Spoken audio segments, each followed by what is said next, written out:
கருங்காலி மாலை அணிவதால் என்ன பலன்கள் அப்படின்றத இந்த வீடியோவில் நம்ம இப்போ பார்க்கலாம். நம்ம வாழ்நாள் முழுவதும் நிறைந்த வேலை, குடும்ப சந்தோஷம், பணக்கார யோகம் அமைத்து கொடுக்கும். இந்த கருங்காலி மாலைக்கு சிறந்த வழிபாடு வழிமுறைகள் உண்டு.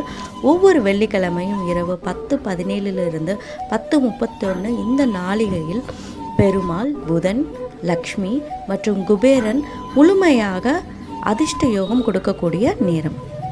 இந்த நேரத்தில் கருங்காலி மாலை உங்கள் கையில் வைத்து ஒவ்வொரு மணியாக நகர்த்தும் பொழுது உங்கள் ஆசையை மனசார நினச்சிக்கோங்க.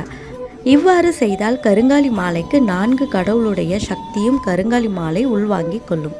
இந்த பூஜை முடிந்தவுடன் கருங்காலி மாலையை உங்கள் கழுத்தில் அணிந்து கொள்ளலாம். உங்கள் வாழ்க்கையில் இருக்கும் அனைத்து தோஷங்களும், பாவம், பிணி நீங்கி நல்வாழ்வு ஏற்படும். உங்களுக்கு இந்த பூஜை செய்த கருங்காலி மாலை வேணும்னா டிஸ்பிளேயில் தெரிகிற 7904338970 என்ற எண்ணுக்கு வாட்ஸ்அப் மூலியமாக தொடர்பு கொள்ளுங்கள். இன்னும் எங்களோட நிறைய ப்ராடக்ட்ஸ் பற்றி உங்களுக்கு தெரிஞ்சுக்கணுன்னா டிஸ்பிளேயில் தெரிகிற ஆனந்த் லக்கி ஷாப்பிங்.link என்ற வெப்சைட்டுக்கு போய்ட்டு நீங்கள் ஆர்டர் பண்ணிக்கலாம். நன்றி.